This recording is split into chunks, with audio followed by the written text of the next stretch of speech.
오늘 하나님 말씀 갈라디아서 1장 1절에서 5절까지 다시 한번 말씀을 읽겠습니다. 아마도 이번 주, 다음 주, 어쩌면 그 다음 주까지 1절에서 5절까지 말씀을 묵상하게 될 것 같습니다. 오늘 저와 함께 특별히 묵상할 구절은 3절이거든요. 그렇지만 1절부터 우리 5절까지 하나님의 말씀을 받도록 읽겠습니다. 저와 함께 읽으시죠. 시작.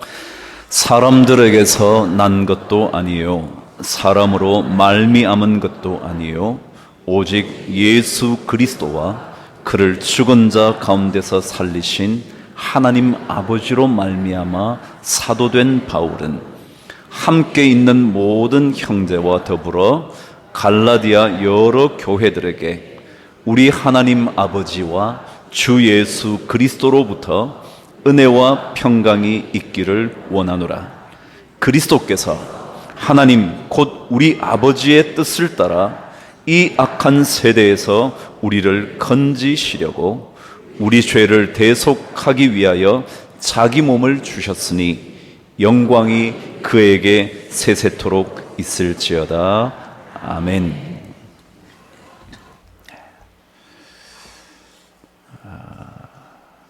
지난 주일 우리는 갈라디아서 첫 번째 말씀을 묵상을 했죠. 사도 바울이 그의 편지 서두에 무엇을 적고 있나 그 얘기를 나눴죠. 편지를 쓰면서 이미 너무도 익히 알고 있을 자신에 대하여 나는 누구인가 다시 밝히고 있었다는 이야기를 함께 묵상을 했었죠. 나는 누구인가?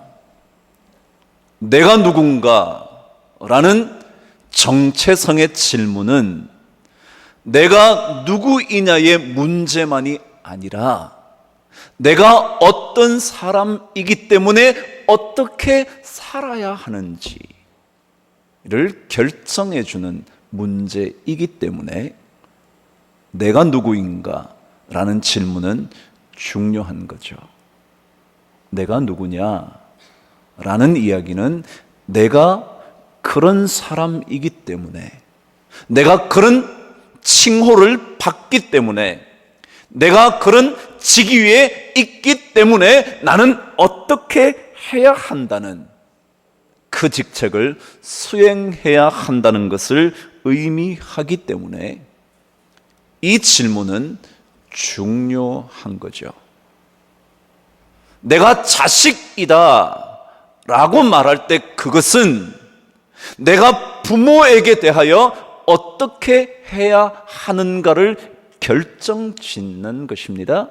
그래서 자기 자신이 자식이라는 사실을 명확하게 알면 알수록 자식으로서 어떻게 살아야 하는지에 대하여 더 정확하게 답변하면서 살아가게 될 거라는 거죠.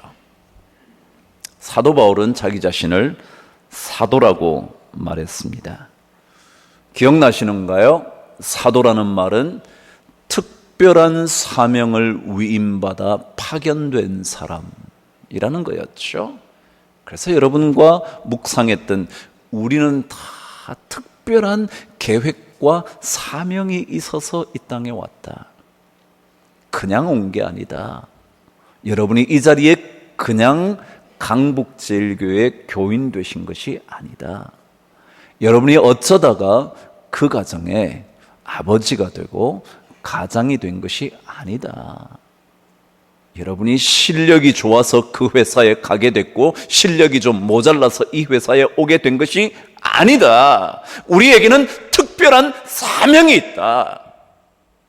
그것이 바로 사도라는 단어를 읽을 때 함께 묵상해야 하는 것이라고.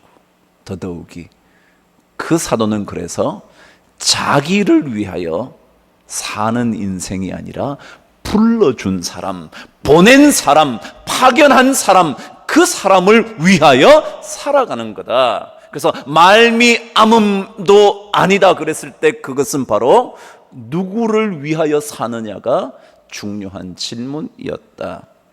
그런 얘기를 했죠. 바로 이 첫 번째 이야기를 꺼낸 다음 사도 바울이 두 번째 인사말에서 했던 이야기가 오늘 말씀의 핵심입니다. 저와 함께 2절과 3절을 읽겠습니다. 시작. 함께 있는 모든 형제와 더불어 갈라디아 여러 교회들에게 우리 하나님 아버지와 주 예수 그리스도로부터 은혜와 평강이 있기를 원하노라. 아멘. 사도 바울이 그의 편지에서 두 번째로 하고 싶었던, 서두에서 두 번째로 밝히고 싶었던 내용 하나가 있는데 그것이 바로 오늘 3절에 나타난 축복의 인사라는 것이었습니다. 축복의 인사. 우리 하나님 아버지와 주 예수 그리스도로부터 은혜와 평강이 있기를 원하노라 라는 거죠. 여러분, 우리에게 중요한 것, 우리에게 필요한 것은 축복의 인사 같습니다. 축복하는 거예요. 복을 빌어주는 거예요.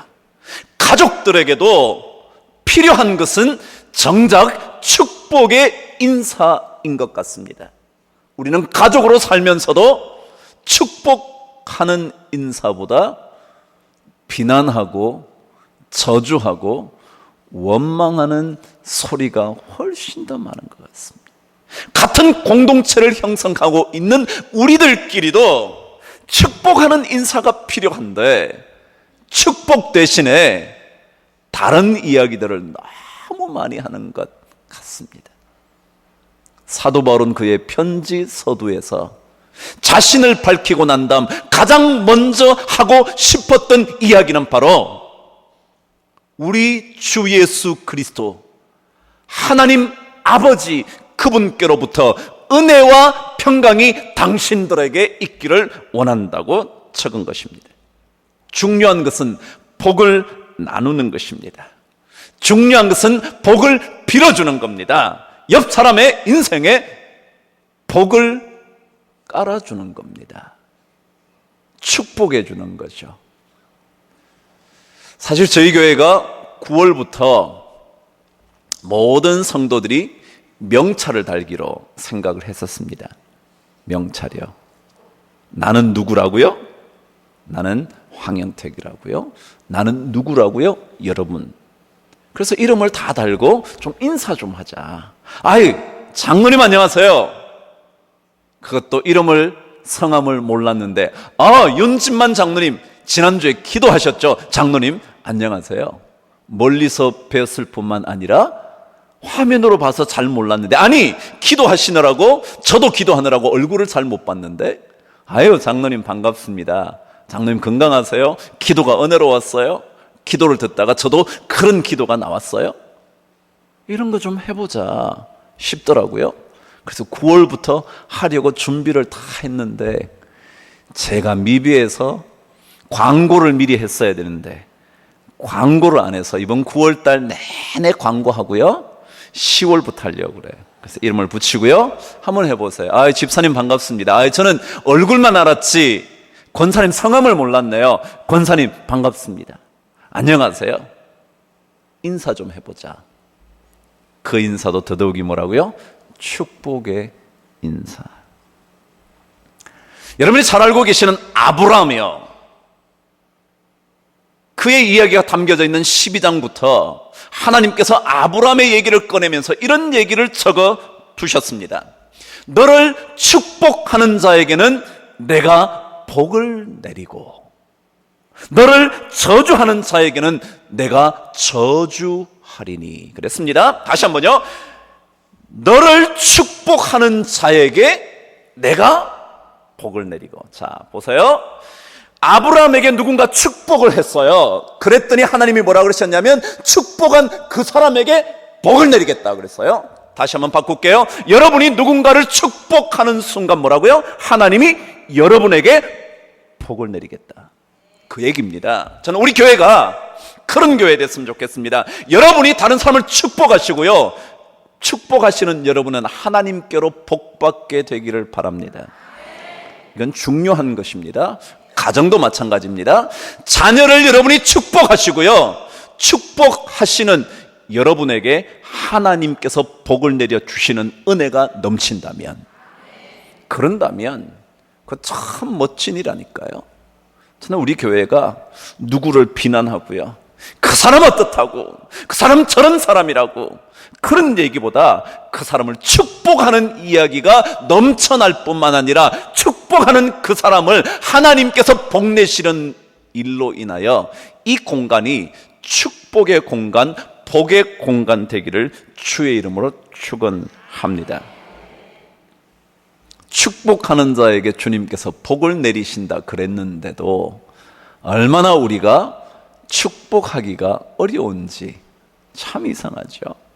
모이기만 하면 남 욕하는 것은 술술 나오는데, 남을 비난하는 얘기, 남을 비꼬는 얘기, 은근슬쩍 남을 깎아내리는 이야기는 아무렇지도 않게 하는데, 왜 그렇게 축복하는 이야기, 칭찬하는 이야기, 격려하고 그 사람을 높여주는 이야기는 그렇게 어려운 걸까요? 그래서 어쩌면 사도 바울이 그의 엄청난 율법이 아닌 복음이라는 이야기를 하기 이전에 축복의 인사부터 하고 있는 것은 아닐까 싶은 거죠. 늘 제가 복을 빌어주라는 이야기를 할 때마다 인용하곤 했었던 예수님의 이야기요. 마태복음 10장에 보면 그런 말씀이 있잖아요. 너희들이 복음을 전하러 갈 때 어떤 집에 들어간다면 그 집에 들어가면서 평안하기를 빌라. 만일 그 집이 이에 합당하면, 평안을 받기에 합당하면 너희가 빈 평안이 거기에 머물 것이요, 만일 합당하지 아니하면, 시작, 그 복이, 그 은혜가 너희에게, 그 평안이 너희에게 돌아올 것이니라. 아멘. 그래요. 여러분 한번 빌어보세요. 빌어서 그 사람이 축복, 그 복, 그 평안, 그 놀라운 격려를 받을 만한 인간이 아니라면 그게 누구에게 온다고요? 나에게 올 거다. 그리고 만일 받기에 합당하다면 그 사람에게 갈 거다. 가게 되면 그 평안을 빈 너희를 누가 축복하겠다, 복 내리겠다? 하나님께서 복 내리겠다. 참 멋진 일 아닌가요? 진짜 이런 교회 되면 좋지 않을까요? 여러분 그냥 빌어주세요. 빌고 그 사람이 복 받을 만한 사람이 아니라면 그거 다 내게로 올 건데, 그리고 받을 만하다면 그 사람이 받게 되어 잘 될 뿐만 아니라, 그리고 내가 그를 축복해 줬으니까 하나님은 나에게 복을 내리시는 그런 은혜를 우리 모두가 누릴 수만 있다면 얼마나 좋을까. 누가 그러다요? 인사만 잘해도 굶어 죽지는 않는다고요. 진짜 인사만 잘해도요, 뭐 일 좀 못해도요, 인사만 잘해도요 굶어 죽지 않는다는데 한번 해보자고요. 10월부터 붙일 텐데요, 조금 불편하실지 모르겠어요. 이름 밝히고 싶지 않은 분들도 계시겠죠. 그렇지만 여러분 붙이고요, 저희들이 알려주시면 뒤에 우리 교회 직분을 적을 거예요. 장로님이든지 권사님이든지 집사님이든지 이렇게 적어 놓을 테니까 만나는 대로, 아니요, 이렇게 옆에 앉아서, 우리 사실 이렇게 앉아도요 옆 사람이 누군지 모르잖아요. 가족끼리 앉은 사람 제외하고는요. 그럴 때 옆 사람에게 아유 권사님이셨군요, 반갑습니다, 인사 한번 해보시고 복을 빌어주시면 너를 축복하는 자에게는 내가 복을 내리고 너를 저주하는 자에게는 저주하리니 라는 말을, 그 말씀을 잘 새겨 들을 수 있게 되기를 바랍니다. 명절이 시작되죠. 가족과 친척이 오랜만에 모인대죠. 그런데 이번에 어떤 글을 보니까 가족과 친척이 모이는 자리에서 가장 중요한 거 하나 있대요. 1번으로 중요한 거. 뭔지 아세요? 가르쳐 드릴게요. 말조심이랍니다. 가족끼리 모여서 1번으로 중요한 내용이 뭐냐면 말조심해야 됩니다. 그러면서 덧붙인 얘기가 덕담만 하고 오라는 겁니다. 덕담만. 오랜만에 만났으면서 그 사람의 전후 사정도 몰랐으면서, 왜요? 많이 떨어져 있었으니까. 뭐 가까이 있다면 그 사람의 모든 삶의 순간순간을 알았기 때문에 충고가 필요할지 모르지만, 오랜만에 만나서 잘 알지도 못하면서 뭐요? 충고를 하는 그 일 때문에 명절이 너무너무 고통스럽다는 거예요. 그래서 명절 때 가족을 만나거나 친척을 만나는 게 더 부담이 된다는 거예요. 이번에 가시거든 뭐만 하고 오시라고요? 덕담만 하고 오시라. 얼마나 힘들었으면 가짜 기부스가 인기래잖아요. 가짜 깁스를 판대. 그래서 명절 때 가면서 끼고 가는 거야. 제가 어머니 아유 팔이 이렇게 다쳐가지고. 그게 아마 히트 상품이래. 오죽했으면 그럴까요? 덕담만 잘 나누는, 아니 오늘 말씀대로 축복의 인사를 나누는 그런 시간들이 되기를 주의 이름으로 축원합니다. 그래서 사도 바울이 축복의 인사를 나누는데 그 내용이 두 가지였죠. 첫 번째는 은혜였고요, 두 번째는 평강이었죠. 다시 한번 읽어보실까요? 3절 저와 함께 읽겠습니다. 시작. 우리 하나님 아버지와 주 예수 그리스도로부터 은혜와 평강이 있기를 원하노라. 여러분, 은혜와 평강이라는 축복, 그 본격적인 내용을 다루기 전에 다시 한번 묵상해야 하는 것, 이미 여러분이 들으셨지만, 여러분 구약에도요, 구약의 전통에도요, 축복을 할 때 담겨졌던 내용이 있었는데 그것이 바로 은혜와 평강이었다는 겁니다. 민수기 6장 24절, 여러분이 잘 알고 계시는 내용입니다. 그 말씀 24절부터 26절까지는 이렇게 기록되어 있죠. 찾아보시려면 찾아보시고 제가 읽어드릴 테니까 한번 들어보시죠. 여호와는 내게 복을 주시고 너를 지키시기를 원하시며, 여호와는 그의 얼굴을 내게 비추사 은혜 베푸시기를 원하며, 은혜 베푸시기를 원하며, 여호와는 그 얼굴을 내게로 향하여 드사 평강 주시기를 원하노라 할지니라 하라. 그렇게 돼 있어요. 잘 들으세요. 하나님께서 그의 얼굴을 드셔서 은혜 주시기를 원하신대요.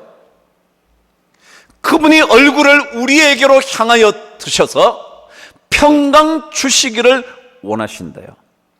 그런데 이 말씀은요, 하나님께서 모세에게 먼저 전달한 얘기입니다. 모세에게 뭐라고 그러시냐면, 야 모세야, 너 아론과 아론의 아들들에게 찾아가서 이 말을 전해줘라.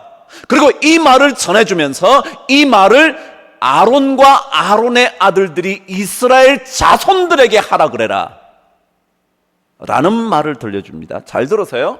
하나님이요, 직접 그렇게 말씀하신 게 아니고요, 다시 말해 이스라엘 백성에게 하신 말씀이 아니고요, 누구를 시켜서? 먼저 모세에게 시키고요, 그 다음에 아론과 아론 아들들에게 시켜서 그 사람들이 누구에게? 이스라엘 백성들에게 말하도록, 축복하도록 했다는 겁니다.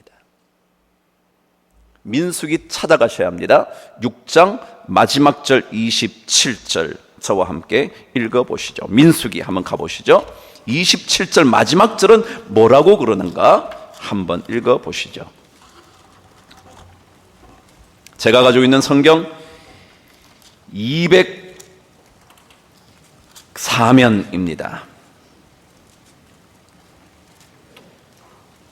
204면 6장 27절 말씀을 자세히 읽으면요, 제가 말씀드린 대로 모세에게 하나님께서 전달하시면서 야, 이 말을 아론과 아론 아들들에게 전해. 그리고 그 아론과 아론 아들들은 이 말을 백성들에게 전하는 거야. 알았지? 라고 말씀하시고 난 다음에 27절은 이렇게 기록하고 있죠. 시작. 그들은 이같이 내 이름으로 이스라엘 자손에게 축복하리니, 그 다음에요, 내가 그들에게 복을 주리라. 자, 아론과 아론의 아들들이 이스라엘 자손들에게 복을 빌어요. 축복하죠.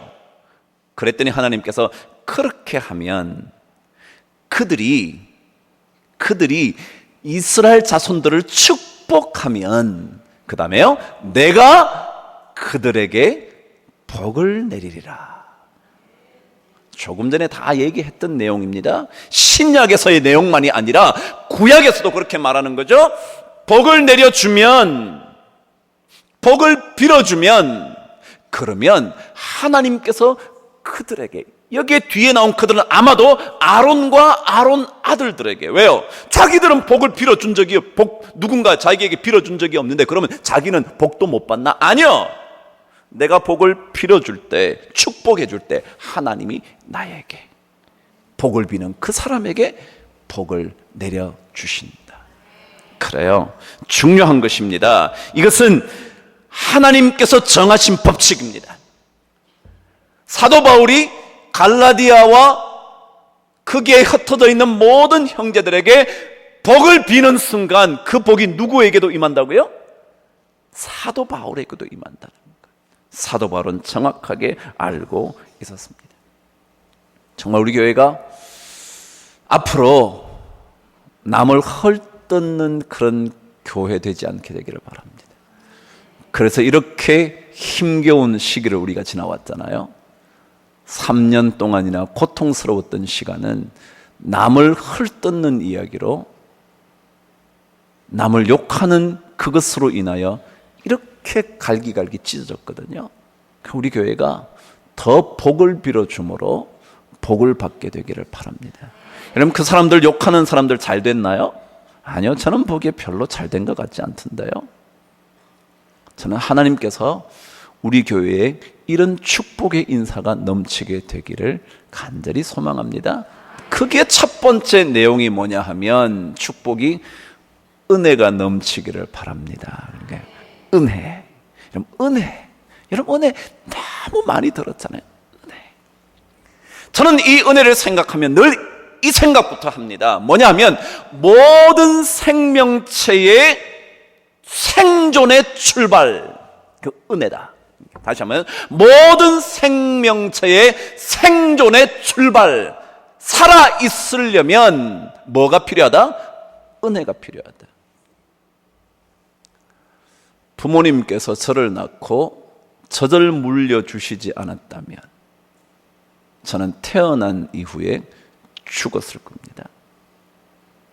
어머니가 저를 낳으시고 뭔가 대가를 요구하면서 너 나중에 갚을 거야?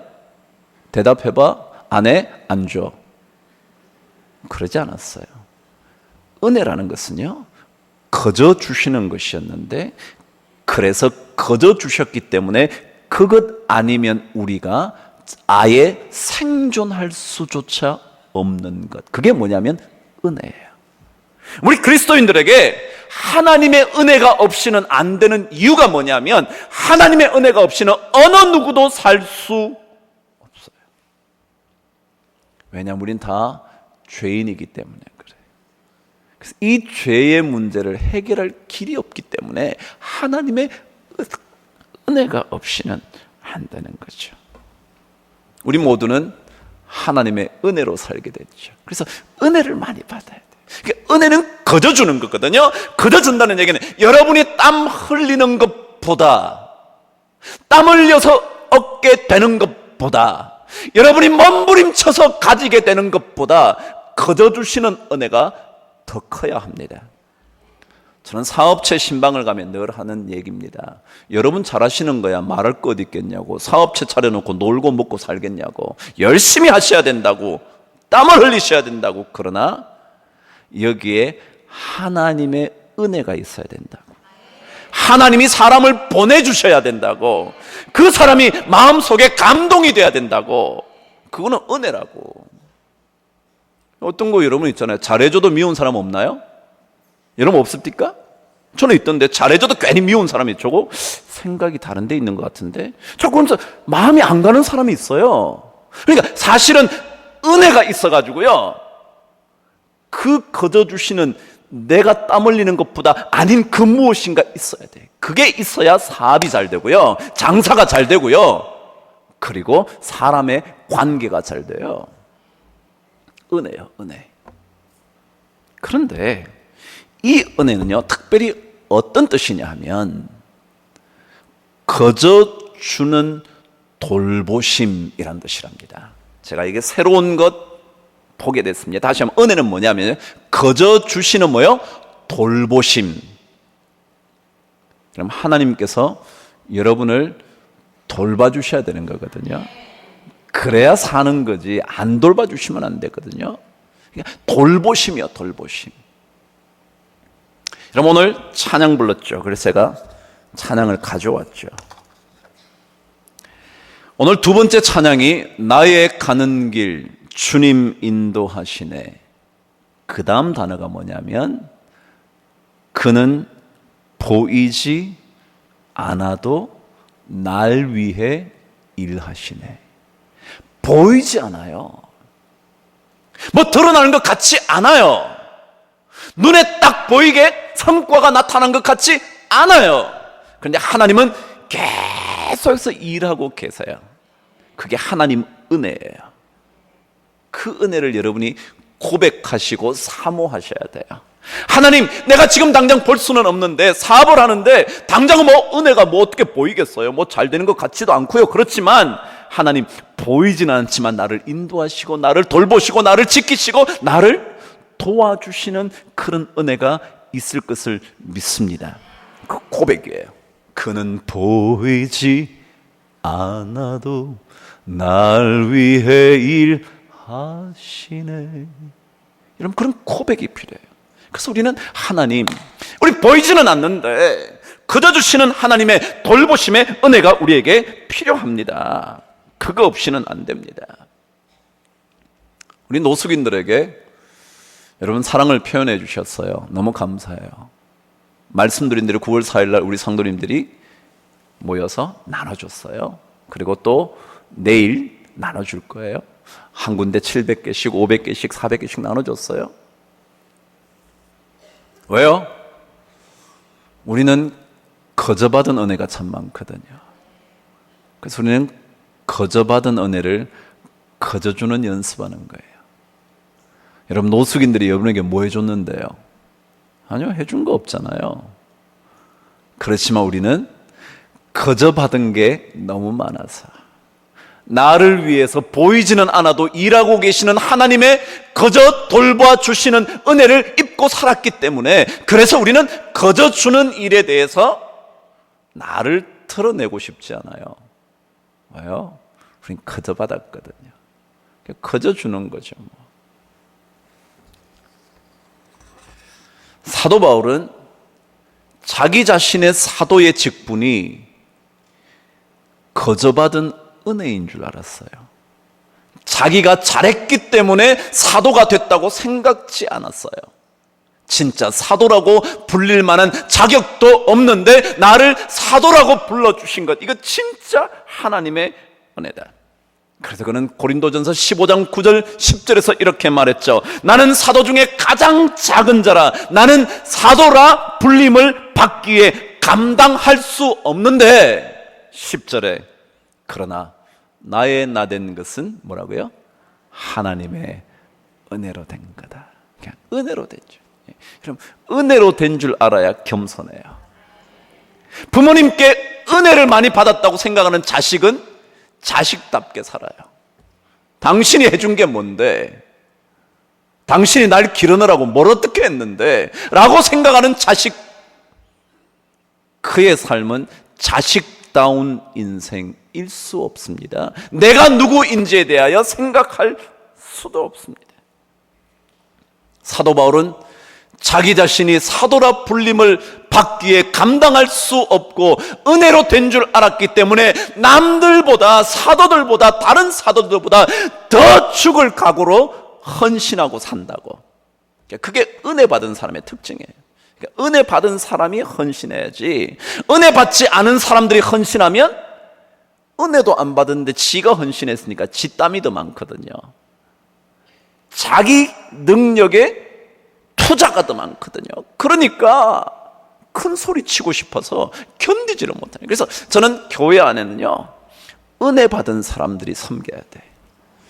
은혜 받지 못했다고 생각하면 섬기면 섬길수록 머리 아파요. 그 사람은 감당할 수가 없어. 그래서 자꾸 은혜 받아요. 그래서 우리는 은혜를 자꾸 하나님께 빌어야 하는 거예요. 하나님, 저에게 은혜를 내려 주옵소서. 하나님의 은혜를 제게 베풀어 주시옵소서. 이거 없이는요, 우리는 일을 할 수가 없어요. 사실 우리 전부 다 아버지라고 불리기에 부족한 사람 아닌가요? 좋은 남편이라고 불리기에 부족한 사람 아닌가요? 다른 사람에겐 친절한데 왜 가족들에게는 그렇게 불친절하죠? 좋은 남편, 좋은 가장, 좋은 아버지라고 불림을 받기에 부족하지 않나요? 정말 우리 다 목사된 것, 장로된 것, 권사된 것 다 부족한데 받은 거 아닌가요? 이 은혜 받았다는 생각을 하지 못하면 우리는 직분이 달라지면 달라질수록 점점 더 엉뚱한 길을 걸어가는 거죠. 그래서 우리는 자꾸만 은혜에 처져 살게 해달라고 기도해야죠. 은혜를 모르는 사람은 방자합니다. 은혜를 체험하지 못한 사람들은 교만해집니다. 그러나 은혜를 느끼는 사람, 은혜를 체험해 본 사람은 삶을 바꾸는 겁니다. 은혜를 체험해 보면 눈물이 많아집니다. 영혼이 촉촉해지는 겁니다. 그런데 은혜를 받아보지 않은 사람은 인생이 메마릅니다.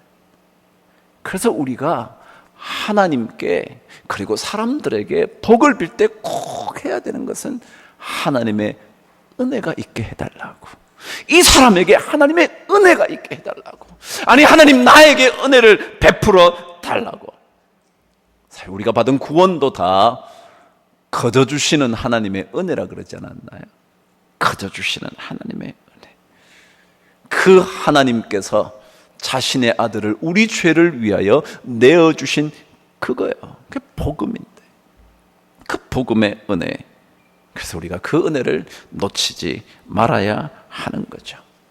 우리 모든 성도들에게 그 은혜가 넘치기를 축원합니다.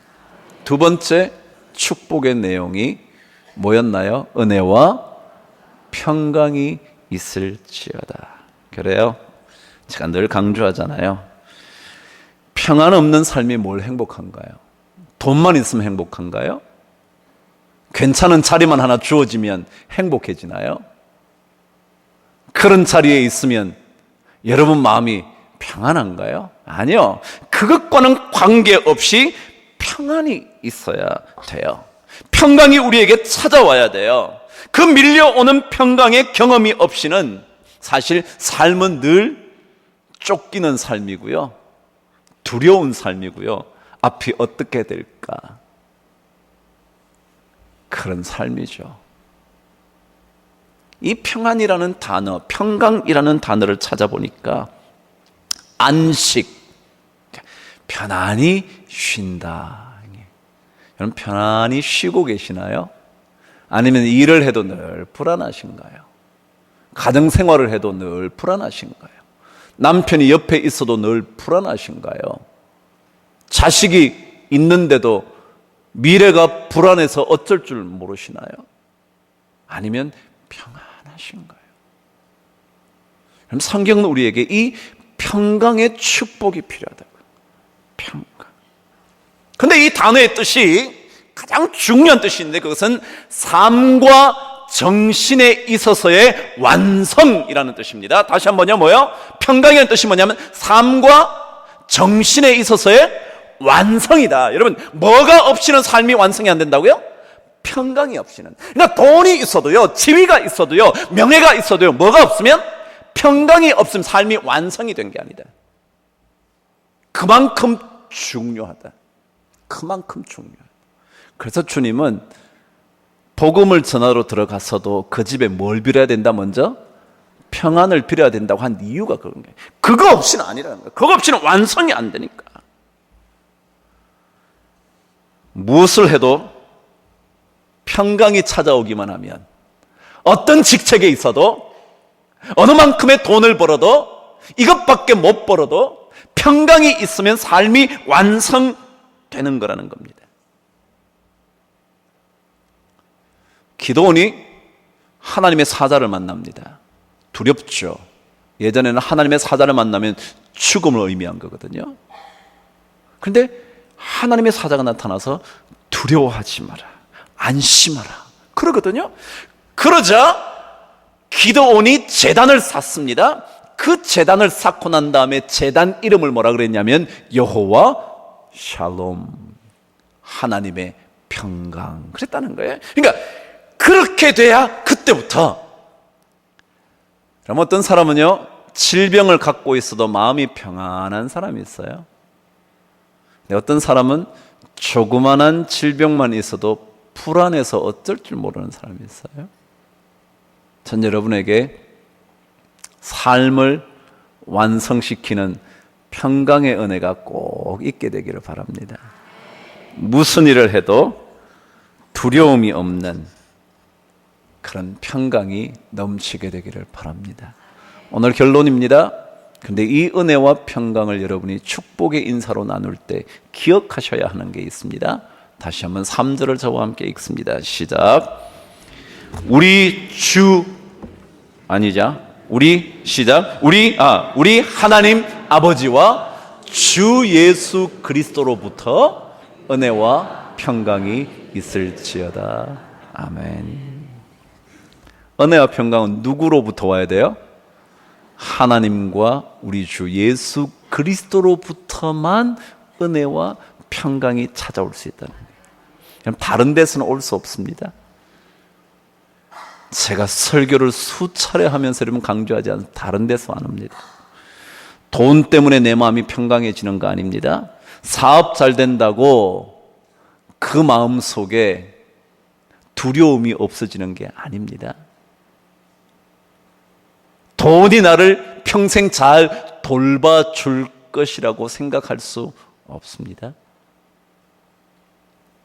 돈 많은 가정일수록 싸움이 더 많다는 것 기억하십시오. 콩 한 조각도 나눠 먹는 집안이 훨씬 더 은혜와 평강이 있는 집안입니다. 이 평강과 은혜는요, 누구로부터 온다고요? 우리 하나님 아버지와 주 예수 그리스도로부터 은혜와 평강이 있기를 원하노라. 여러분과 저에게 하나님께로부터, 주님께로부터는 이런 평안과 그리고 은혜가 넘치게 되기를 주님으로 축원합니다. 다음 주에 우리 계속해서 이 말씀을 묵상하겠습니다. 기도하겠습니다. 하나님 아버지, 우리에게 주의 은혜와 주의 평강이 필요합니다. 세상이 줄 수 없는 평강이 필요하고 거저주시는 하나님의 돌보심이 필요합니다. 우리 모두에게 그런 은혜와 평강을 내려주실 뿐만 아니라 우리 모든 성도들끼리 이런 축복의 인사를 나누며 살 수 있도록 도와주시옵소서. 이번 명절 때 우리 모든 가족들과 친지들에게 우리 주 예수 그리스도와 우리 하나님 아버지로부터 은혜와 평강을 전하는 좋은 복음의 일꾼 되게 하여 주시기를 예수 그리스도 이름으로 기도드리옵나이다. 아멘.